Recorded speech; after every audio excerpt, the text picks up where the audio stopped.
ये खबर के.आर. मंगलम यूनिवर्सिटी द्वारा प्रस्तुत की गई है।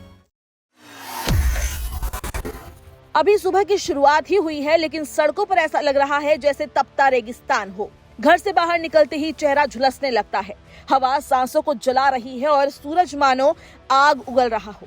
उत्तर भारत इस समय भीषण गर्मी और लू की सबसे खतरनाक मार झेल रहा है। मौसम विशेषज्ञों का कहना है कि आने वाले दिनों में हालात और भयावह हो सकते हैं, क्योंकि शुरू हो चुका है नौतपा, यानी साल के सबसे तपते 9 दिन। हर साल मई के आखिरी सप्ताह और जून की शुरुआत में नौतपा का दौर आता है। भारतीय परंपरा और मौसम विज्ञान दोनों में इसे बेहद अहम माना जाता है। ये वो समय होता है जब सूरज रोहिणी नक्षत्र में प्रवेश करता है और धरती पर गर्मी अपने चरम पर पहुंच जाती है। इस बार नौतपा 25 मई से 2 जून तक रहने वाला है और मौसम विभाग पहले ही चेतावनी दे चुका है कि कई राज्यों में तापमान 48 डिग्री सेल्सियस तक पहुंच सकता है। उत्तर भारत के कई शहरों में अभी से लू के थपेड़े लोगों की हालत खराब कर रहे हैं। दिल्ली, राजस्थान, उत्तर प्रदेश, हरियाणा, पंजाब, बिहार और मध्य प्रदेश में दिन के समय बाहर निकलना मुश्किल हो गया है। तेज धूप और गर्म हवाओं ने जनजीवन को प्रभावित कर दिया है। कई इलाकों में सड़कें दोपहर के समय लगभग खाली दिखाई दे रही है। मौसम वैज्ञानिकों के अनुसार इस बार नौतपा का असर सामान्य से ज्यादा खतरनाक हो सकता है। इसकी बड़ी वजह अल नीनो का प्रभाव माना जा रहा है। अल नीनो एक ऐसी जलवायु स्थिति है जिसमें प्रशांत महासागर का पानी सामान्य से ज्यादा गर्म हो जाता है। इसका असर दुनिया भर के मौसम पर पड़ता है और भारत में ये गर्मी को और ज्यादा बढ़ा देता है। विशेषज्ञों का कहना है कि इस बार सुपर अल नीनो के असर ने वैश्विक तापमान को पहले ही काफी ऊपर पहुंचा दिया है।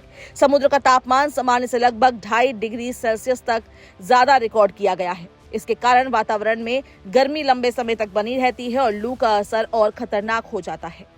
अमेरिकी national oceanic and atmospheric administration यानी NOAA के मुताबिक प्रशांत महासागर में गर्म पानी और कमजोर ट्रेड विंड्स ने इस बार बेहद शक्तिशाली अल नीनो की स्थिति पैदा की है। यही कारण है कि एशिया के कई हिस्सों में लंबे समय तक भीषण गर्मी बनी हुई है।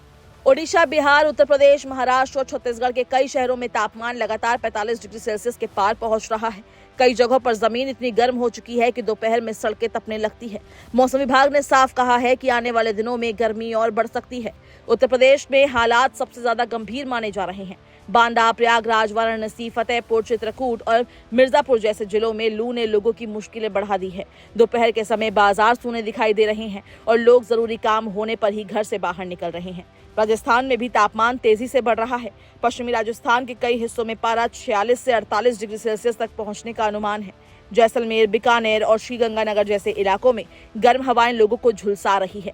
दिल्ली NCR में भी नौतपा का असर साफ दिखाई देने लगा है। राजधानी में गर्म हवाओं और उमस ने लोगों की परेशानी बढ़ा दी है। दिन के साथ साथ रातें भी गर्म हो गई है। रात के समय तापमान नीचे नहीं आ रहा, जिससे लोगों को राहत नहीं मिल पा रही। मौसम विभाग के अनुसार नौतपा के दौरान उत्तर पश्चिमी भारत के कई हिस्सों में सूखी और तेज हवाएं चलेंगी। इससे हीटवेव की स्थिति और गंभीर हो सकती है।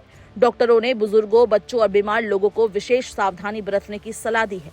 अस्पताल में भी गर्मी से जुड़ी बीमारियों के मरीज बढ़ने लगे हैं।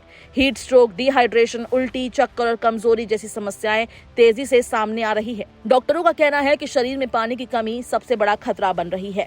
विशेषज्ञों के मुताबिक लगातार तेज गर्मी के कारण शरीर का तापमान बढ़ जाता है और पसीने के जरिए जरूरी लवण बाहर निकल जाते हैं। इससे शरीर कमजोर होने लगता है और कई बार स्थिति जानलेवा भी हो सकती है। मौसम वैज्ञानिकों का कहना है कि नौतपा के दौरान मॉनसून की कोई बड़ी राहत मिलने की संभावना फिलहाल नहीं दिखाई दे रही, यानी अगले कई दिनों तक उत्तर और मध्य भारत के लोगों को भीषण गर्मी का सामना करना पड़ सकता है। स्वास्थ्य विशेषज्ञ लगातार लोगों को सतर्क रहने की सलाह दे रहे हैं। दिन में ज्यादा पानी पीना, धूप में निकलने से बचना और हल्के कपड़े पहनना जरूरी बताया जा रहा है। दोपहर 12 बजे से शाम 4 बजे तक घर के अंदर रहने की सलाह दी जा रही है। ORS, नींबू पानी, नारियल पानी और छाछ जैसे पेय पदार्थ शरीर को हाइड्रेट रखने में मदद कर सकते हैं। साथ ही तला भुना और ज्यादा मसालेदार भोजन कम खाने की भी सलाह दी जा रही है।